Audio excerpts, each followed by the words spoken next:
Shalom Uvracha, mes chers amis. Aujourd'hui, nous sommes dans notre parashat Pinchas avec la Kabbalah. Il y a quelque chose de très intéressant dans cette parasha, c'est un sujet d'héritage.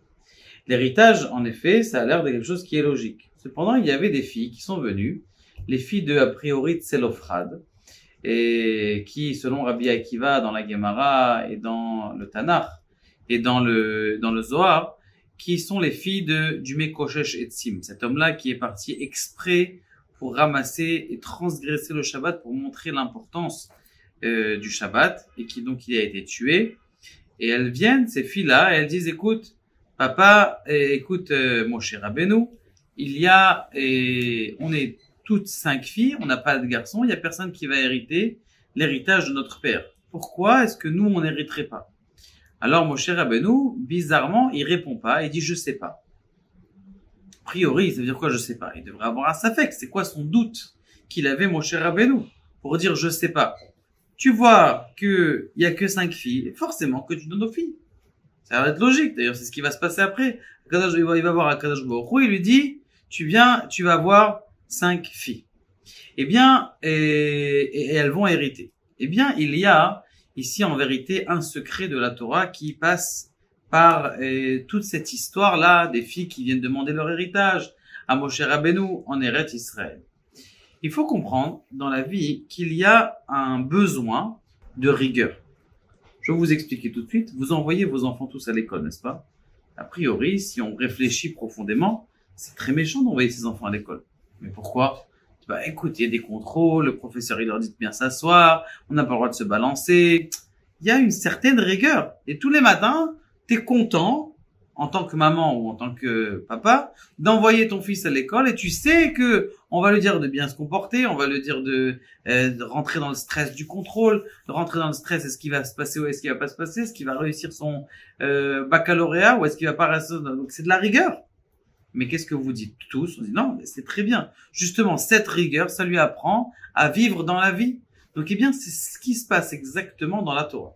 Dans la Torah, on voit qu'il y a ce besoin d'Akadosh Baruch Hu de nous envoyer la rigueur. En Kabbalah, comment est-ce qu'on appelle ce sujet de rigueur? Et surtout dans notre cas, c'est ce qu'on appelle les lettres Man Tsepar. Man Tsepar, vous savez, ce sont les lettres qui sont à la fin des mots qui se transforment. Par exemple, le même, à la fin, en plein milieu de la lettre, si vous écrivez Ima, en plein milieu de la lettre, c'est un même qui est ouvert. Mais s'il vient à la fin du mot, pitom, cette lettre-là, elle se transforme en fermée. D'accord? Comment ça se fait qu'elle a changé? Qu'est-ce qui se passe? Hop, hop, hop, hop, rigueur. Il y a une rigueur, ces lettres, elles sont en train de montrer la rigueur qu'il y a dans le monde. Et donc, Moshe Rabbeinu, qu'est-ce qu'il a cru? Il a dit, attends, il y a 5 filles ici, 5 filles, elles sont en train d'exprimer la rigueur dans le monde. Elles sont en train d'expliquer la rigueur dans le monde. Est-ce que cette rigueur-là, qui est dans le monde, est-ce que c'est possible qu'elles vont hériter la terre d'Israël?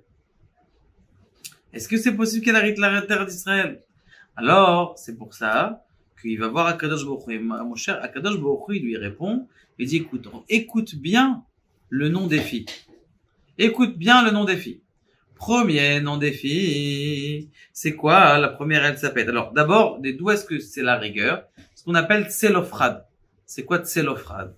Tselophrad, il est composé de 2 mots. Tsel, Vepachad. C'est quoi Tsel, Vepachad? Tsel, c'est l'ombre. Et Pachad, c'est la peur. Donc ça veut dire, vous voyez qu'ici, les Bnot Tselophrad, les filles de Tselophrad, c'est quoi? Ce sont des filles qui sont a priori, qui amènent la rigueur. Donc Moshe Rabbeinu, il entend Bnot Tselophrad, quoi? Ombre et Pachad et peur. Ah non, je vais pas leur donner d'héritage. Mais il leur dit, écoute bien le nom des filles. La première, elle s'appelle Chogla. Si vous séparez le mot Chogla, c'est Chag, à elle, une fête pour elle. Deuxième chose, l'autre, elle s'appelle Milka. Milka, c'est Melech. C'est bien. Maintenant, il y a quoi encore? Tirtsa. Tirtsa, c'est la volonté. Elle veut. Tirtse, elle voudra. Le Ratson, c'est 3 choses qui sont bien. C'est vrai qu'il y a de la rigueur. C'est les filles de Tselophrad. Mais il y a 3 rigueurs qui sont adoucies. comme les 3 phases. C'est bien que vous avez 3 phases dans l'électricité à la maison. C'est important. On peut avoir 4 et 5 phases. Ça, c'est pour les grosses sociétés qu'on a des phases des grosses phases comme ça maintenant. Les 2 autres filles, celles-là, elles restent encore dans la rigueur. Elles restent encore dans dans ce yin là de la restriction à l'intérieur de la vie. Comment elles s'appellent, ces 2 filles? Ces filles, elles s'appellent, attendez, je m'excuse, on a dit Velo Tzlofrad, Benachala Memutakim, Chogla Milka Tirtsa, ça on a dit, Mituka Vimalka, Milashon Ratson Verachamim, Abet Enam Metuka Takot. C'est qui? C'est Machala Venoa. Machala, c'est quoi? Machala, c'est Moach, là. Moach, c'est la rigueur, l'intelligence de la rigueur. Ou Mahala, tout simplement, du mot Vaimach. Vaimach be'apav nishmat chaim. C'est quoi Vaimach? Kadosh Baruch Hu, il a effacé tout ce qu'il y a sur la terre. Donc le mot Mahala, il reste quelque chose de restriction. Le mot Noah, c'est tout le temps bouger, en évolution, en mouvement. Quelqu'un, il est censé être Yishuv Adat, la réussite d'un homme. C'est d'être bien posé, de savoir ce qu'il fait à chaque moment, de savoir de quoi il parle, de savoir à quoi il pense, de savoir, plus quelqu'un il a un seder, c'est-à-dire un ordre dans la journée, plus il va réussir sa journée. Plus quelqu'un il bouge un peu par là, ah tiens je vais essayer, moins t'as de seder, moins tu vas réussir et moins tu vas avoir de satisfaction dans ta journée. Donc ça c'est Nora.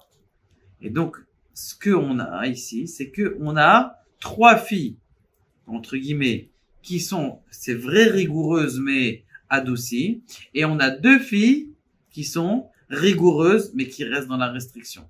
Comme ces 2 et contre 3, Akadosh Baruch Hu, il leur a dit, il n'y a pas de problème, vas-y, donne, vas-y, tu peux leur donner un héritage, et elles vont hériter Tzlofrad, et on va comprendre dans le monde tout le produit et le profit de la restriction. C'est vrai que c'est pas bien d'avoir de la restriction, mais vous savez que quand vous emmenez vos enfants à l'école, la restriction elle est bénéfique. Ça aussi, quand cette restriction c'est une restriction qui est contrôlée, alors il y a de la bracha dans tous nos actes. Et ça, c'est ce qui vient nous donner comme allusion l'explication des 5 filles de Tzlofrad. Baruch Adonai, la Olam, amen.